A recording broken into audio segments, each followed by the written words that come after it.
Today we're going to talk about slack adjusters, the application, how to identify them, and the repair requirements.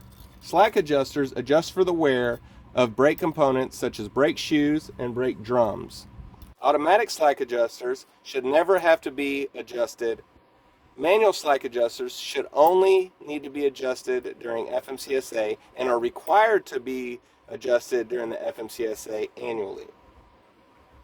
The only other exception that you should have to adjust a slack adjuster in between inspections is if there was a repair requiring the brakes to be backed off, such as an air leak, if the brakes were locked up where the brakes had to be backed off. Once you made the repairs, you would then make the adjustment to the slack adjusters. The reason I selected this chassis is it has two different types of automatic slack adjusters. While it is legal to have two different types of auto slack adjusters side by side, most companies require that if you replace one slack adjuster or any part on the chassis, that you go back with the same type of part that exists on the chassis. You see here there was a repair made at some point where they replaced the slack adjuster, and it seems like this is the newer slack adjuster, but they didn't put the same type. The reason I know these are automatic slack adjusters is because there's two pins. Most automatic slack adjusters are going to have two pins, with the exception of one automatic slack adjuster that only has one pin, which we're going to cover in a minute.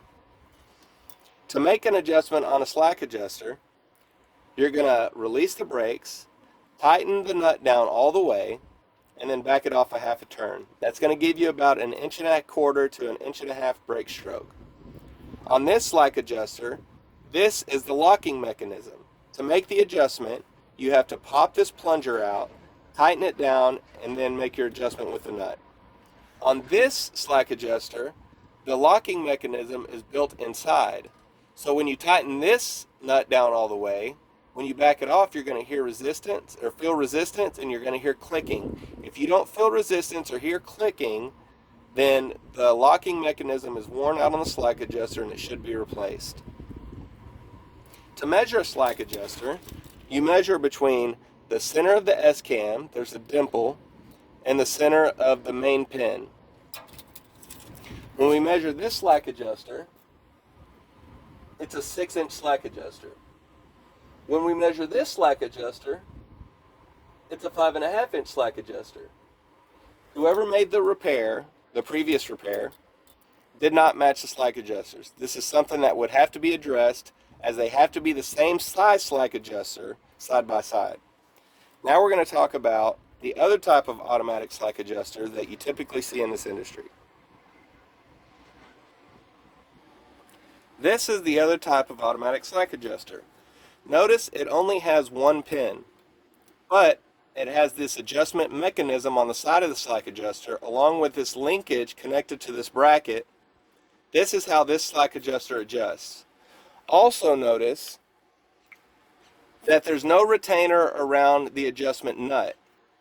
All manual slack adjusters will have a retainer around this adjustment nut to lock it into place in between inspections so it doesn't lose adjustment. Now we're going to talk about manual slack adjusters and how to identify them. This is a manual slack adjuster. How I can tell it's a manual slack adjuster is it has this locking sleeve that goes over the nut, it has a single pin in the clevis, and it has no adjustment mechanism.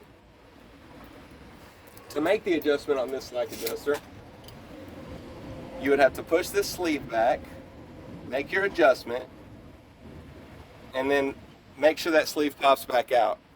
Notice that once I turned it, that the sleeve didn't pop back out. You'd have to turn that nut until you get it into a position that that sleeve would pop out completely, locking that nut in place, keeping it from losing adjustment before the next FMCSA. Also notice that it's got 3 different holes. That's to match with 3 different slack adjusters, 3 different size slack adjusters.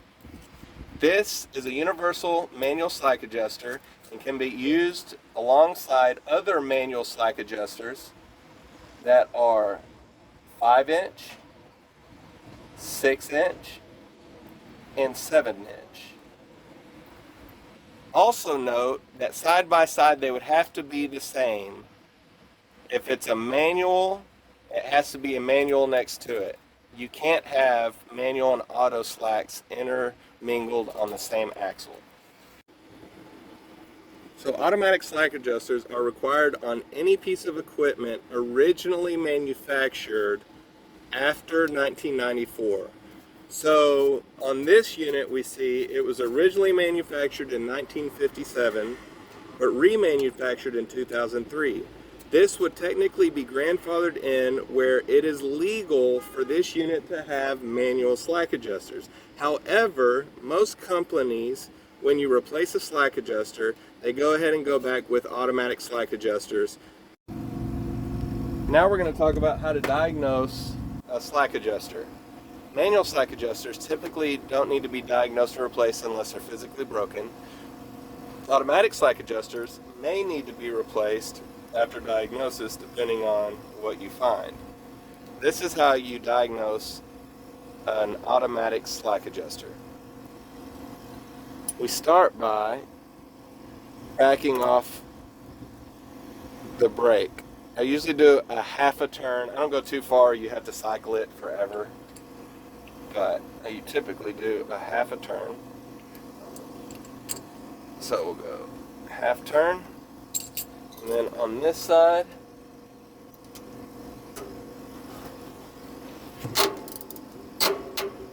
we're going to go half turn.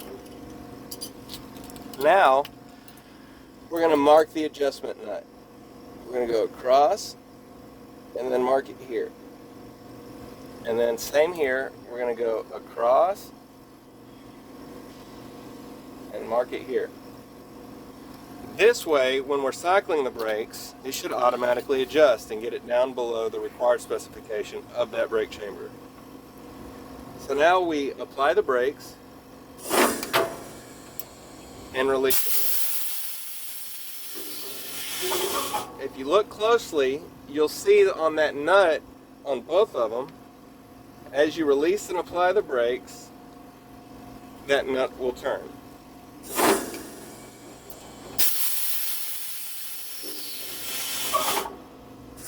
Do you see how it's turning? And same here, you can see this one's turning also.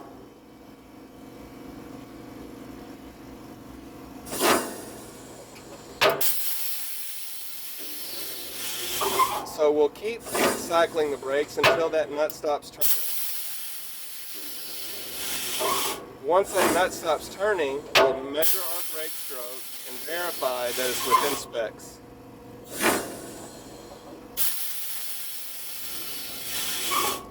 This chassis is equipped with a standard 30-30 brake chamber. The max stroke allowed on it is 2.5 inches.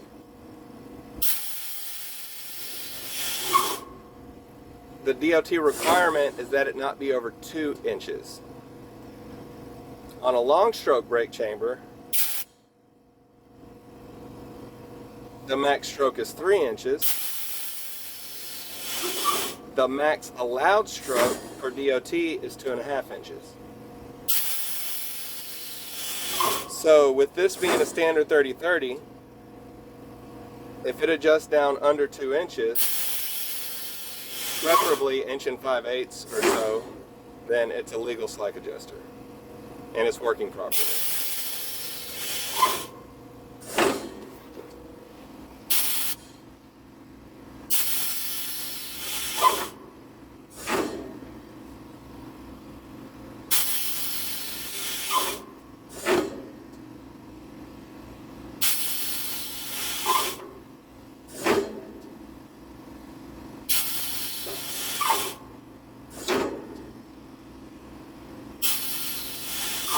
Okay, so they've both stopped turning. Now we're going to make our measurement. So, from the brake chamber to the main pin is 7 inches. On this one, from the brake chamber to the main pin is 7 1/8. So now we're going to apply the brakes.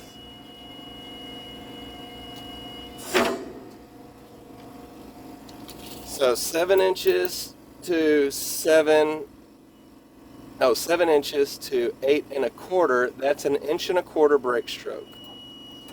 This one, 7 1/8 to 8 3/4, is an 1 5/8 brake stroke. Both are legal, and within specs, these slack adjusters are working properly. And that's the end of this discussion.